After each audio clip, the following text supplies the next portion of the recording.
नमस्कार दोस्तों, एक बार फिर स्वागत है आपका अपने YouTube channel teaching point GK में। और आज हम लेके आए वैदिक सभ्यता का दूसरा भाग। इससे पहले हमने जो पहला भाग है थ्योरी के रूप में वो पढ़ चुके हैं। अब जो पर्सन बन रहे हैं वो पर्सन मैं आपके लिए लेके आया हूँ। तो जो पहली बार वीडियो को देख रहे हैं वो इसे सब्सक्राइब जरूर कर लें और साथ ही साथ बेल आइकन जरूर दबा लें ताकि आने वाले जो भी वीडियो है उनका नोटिफिकेशन आप तक पहुंच सके। तो देखिए शुरू करते हैं। सबसे पहले हम देखते हैं पहला जो हमने इसमें पॉइंट बनाया है वो आर्यों की जो भाषा थी वो क्या थी? संस्कृत भाषा। याद रखिए आर्यों की भाषा क्या थी? संस्कृत भाषा थी। और इसके बाद देखिए प्रशासनिक इकाई, जो प्रशासनिक इकाई थी उनमें सबसे छोटी इकाई थी कुल। कुल यानी परिवार, ये याद रखिए, कुल यानी परिवार सबसे छोटी इकाई। फिर इसके बाद ग्राम, फिर विश, जन, राष्ट्र। राष्ट्र सबसे बड़ी और सबसे छोटी कुल। देखिए अनेक कुल या परिवार मिलकर ग्राम, अनेक गांव मिलकर के विश कहलाता था, विश मिलकर के जन और जन मिलकर के राष्ट्र कहलाता था। तो इसी तरह कुल का जो मुखिया था वो कुलप, और ग्राम का मुखिया ग्रामणी, और विश का विशपति, और जन का राजन। और इस तरह राष्ट्र शब्द जो है वो सबसे बाद में प्रयुक्त हुआ और इसका जो मुखिया था उसके बारे में जिक्र नहीं मिलता है, इसका प्रयोग बाद में हुआ है। तो ये याद रखना आपको। इसके बाद देखिए पूरब। पूरब क्या किसके कहते थे? दुर्गपति को। दुर्ग यानी किला, तो किले का जो द्वारपाल था उसको दुर्गपति कहते थे। इसके बाद देखिए स्पष्ट। स्पष्ट जनता की गतिविधियों को देखने वाला जो गुप्तचर था उसको स्पष्ट। तो याद रखिए आप कि जनता के स्पर्श में रह करके वो क्या करता था? इस तरह की जानकारियां प्राप्त करता था। इसके बाद हम देखेंगे वाजपति। वाजपति जो है वो गोचर भूमि का अधिकारी था, उसे वाजपति कहते थे। गोचर भूमि यानी गायों के लिए जो छोड़ी जाती थी भूमि उसको गोचर भूमि कहते हैं। इसके बाद देखिए उग्र।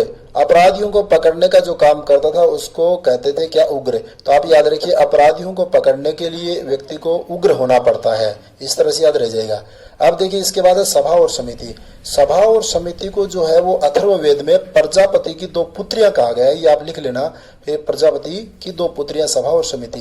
देखो सभा जो है उसको नरिष्ठा भी कहा गया है। सभा में श्रेष्ठ और सम्भ्रात लोग यानी कम लोग थे इसमें, तो श्रेष्ठ लोग और जो पढ़े लिखे लोग इसमें शामिल थे।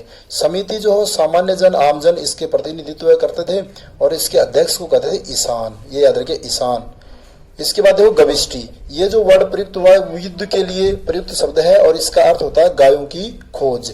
तो ये गविष्टि यानी गाय बहुत महत्वपूर्ण थी, याद रखिए। तो गायों की खोज ये गविष्टि कहलाता है, तो याद रखिए। और ज्यादातर जो उस समय चोरियां होती थी वो भी गायों को लेकर, यानी पशुओं की चोरी सामान्य थी एक प्रकार से।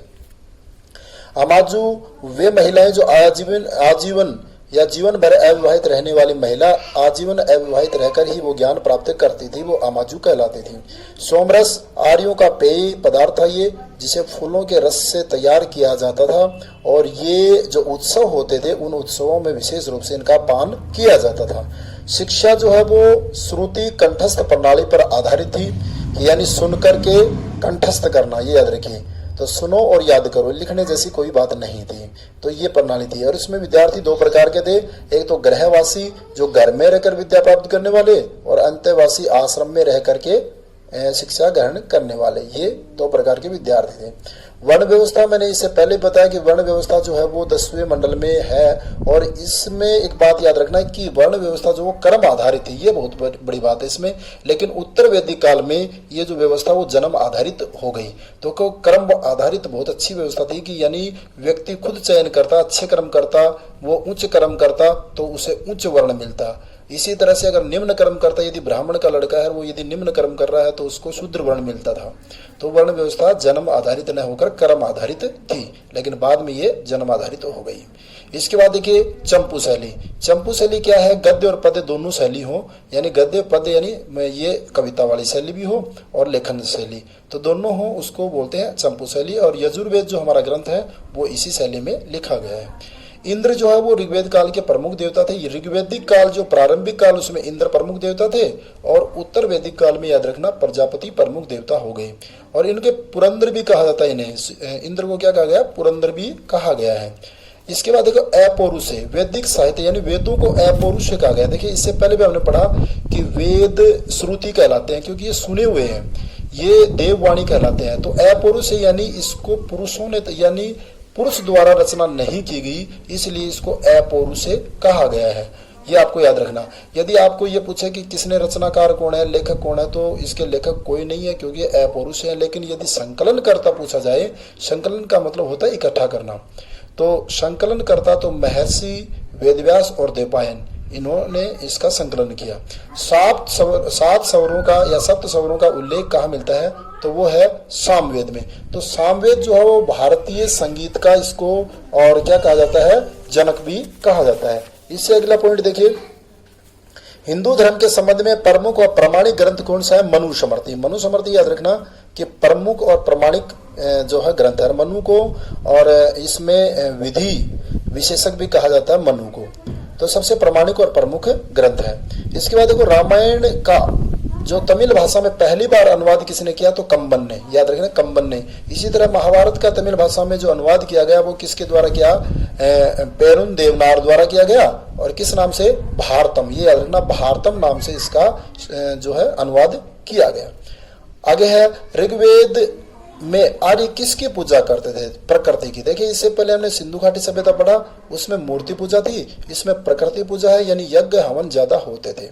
इसके बाद देखिए, वर्ण व्यवस्था का सर्वप्रथम वर्णन किसमें मिलता है, तो इसका उत्तर होगा 10वें मंडल में। मैंने पहले बताया कि 10वें मंडल में दशा का वर्णन, दशा जो थे वो वर्ण व्यवस्था में विभाजित थे। इसके बाद देखिए, पुराणों की संख्या 18 थी, और इससे रिलेटेड क्वेश्चन कौन कौन से बन रहे हैं कि सबसे प्रामाणिक और प्राचीन जो पुराण है वो मत्स्य पुराण है। याद रखना, सबसे प्रामाणिक और सबसे प्राचीन मत्स्य पुराण। मौर्य वंश का वर्णन किसमें मिलता है, जब मौर्य वंश पढ़ेंगे तो उसमें आएगा, तो विष्णु पुराण में मौर्य वंश का वर्णन मिलता है। वायु पुराण में गुप्त वंश की जानकारी मिलती है। याद रखिए, वायु भी गुप्त रहती है, वायु दिखाई नहीं देती, गुप्त रहती है, याद रखिए। विष्णु के जो अवतार है उनका वर्णन किसमें मिलता है, भागवत पुराण में। इसी कारण से भागवत पुराण को वैष्णव धर्म में 5वां वेद माना गया है, क्योंकि वैष्णव धर्म कौन है, वैष्णव जो विष्णु को मानते हैं। इसके आगे देखो, वैदिक मंत्रों के जो रचयिता विदुषी महिलाएं हैं, तो वो देखिए कौन कौन से, विश्वारा, घोषा और अपाला, ये वो महिलाएं हैं जो वैदिक मंत्रों की रचयिता थी। प्रश्न विनायक यानी प्रश्न पूछने वाला, तो वैदिक काल में न्यायाधीश को प्रश्न विनायक कहते थे, क्योंकि न्यायाधीश, आप भी पता है कि न्यायाधीश प्रश्न पूछ करके, विभिन्न तरह की बातें पूछ करके ही पता लगाता है कौन अपराधी है कौन नहीं है, तो प्रश्न विनायक याद रहेगा। उपनिषद देखिए, उपनिषद क्या थे, उपनिषद एक प्रकार से याद रखिए ये वेदों के अंतिम भाग थे, इसी कारण से इनको वेदांत भी कहा जाता है, ये भी आप याद रखिए। तो उपनिषद गुरु के समीप बैठकर श्रद्धा पूर्वक ज्ञान ग्रहण करना उपनिषद। तो उपनिषदों में वो ज्ञान है जो गुरु के समीप बैठकर जो ज्ञान प्राप्त किया गया है। इनकी संख्या कितनी है, 108 है, और प्राचीन भारत के संदर्भ में इसे विश्वकोश कहा गया है। विश्वकोश किसको कहा गया है, उपनिषदों को। और वेदांत अंतिम भाग होने के कारण वेदों के। अब देखिए, सत्यमेव जयते, यह मुंडक उपनिषद से लिया गया। बहुत अच्छी बात है, मुंडक उपनिषद से सत्यमेव जयते जो भारत का आदर्श वाक्य है। हमारा जो राष्ट्रीय प्रतीक चिन्ह है सिंह स्तंभ, उसमें नीचे नीचे सत्यमेव जयते लिखा हुआ है, और ये देवनागरी लिपि में लिखा हुआ है, जो मुंडक उपनिषद से लिया गया है, जिसका अर्थ होता है सत्य की विजय होती है। वेदांग देखिए कौन कौन से वेदांग 6 हैं, शिक्षा, कल्प, व्याकरण, निरुक्त, छंद और ज्योतिष। ये 6 जो है वेदांग हैं, और ये वेदों को पढ़ने में सहायक है। जैसे व्याकरण, इसमें व्याकरण की जानकारी मिलेंगे तो इस तरह से पढ़ना आसान हो जाएगा। इसके बाद देखिए, वृहदारण्यक उपनिषद, ये सबसे बड़ा यानी विशाल बोलिए तो वृहद शब्द आ रहा है, वृहद, वृहद माने बड़ा, तो यजुर्वेद से संबंधित सबसे बड़ा विशाल उपनिषद है। मांडुक्य उपनिषद ये सबसे छोटा है, और ये अथर्ववेद से संबंधित है। तो इस तरह से हमें ये याद हुए। इसके बाद देखिए दोस्तों, ये समझ में आ रहा है तो आप इसको लाइक जरूर कर दें। निष्क व शतमान देखिए, ये वैदिक कालीन मुद्रा थी। याद रखिए, निष्क और शतमान क्या था, इस तरह प्रश्न पूछे तो वैदिक कालीन मुद्राएं थी। मुंडक उपनिषद जो है, इसमें यज्ञ की तुलना टूटी नाव से, मुंडक उपनिषद वही है जिसमें सत्यमेव जयते हमने लिया है। तो इसमें नाव की, टूटी नाव से तुलना की किसकी, यज्ञ की। महाकाव्य 2 है, रामायण और महाभारत, और महाभारत का पुराना नाम है जय संहिता। याद रखिए, वेदों के संकलन करता कौन है, महर्षि देवपायन और वेदव्यास, ये संकलन करता है, न कि लेखक। प्रसिद्ध गायत्री मंत्र जो किस धर्म ग्रंथ में मिलता है, ऋग्वेद में, जो सविता या सवित्र भगवान को समर्पित है, वो गायत्री मंत्र ऋग्वेद में मिलता है। वैदिक काल में शासन का सामान्य स्वरूप क्या था, राजतंत्र। लेकिन राजतंत्र होते हुए भी सभा और समिति द्वारा इस पर अंकुश था, यानी राजा निरंकुश नहीं होता था, ये याद रखना है। इसके बाद देखिए, अनुलोम और प्रतिलोम ये क्या है, ये विवाह से संबंधित है। तो अनुलोम विवाह, प्रतिलोम विवाह। देखिए, अनुलोम विवाह वो होता है जिसमें उच्च वर्ण का वर जो है वो उच्च वर्ण का होता था, वधु चाहे निम्न वर्ण की हो, यानी जो वधु है उसका गोत्र पुरुष के अनुसार तय होता था। तो इसमें पुरुष उच्च वर्ण का होना चाहिए। इसी तरह प्रतिलोम का मतलब उल्टा। इसमें क्या है कि यदि कोई निम्न वर्ण उच्च वर्ण की महिला यदि निम्न वर्ण के पुरुष से शादी करती तो वो विवाह प्रतिलोम यानी उल्टा विवाह कहलाता था।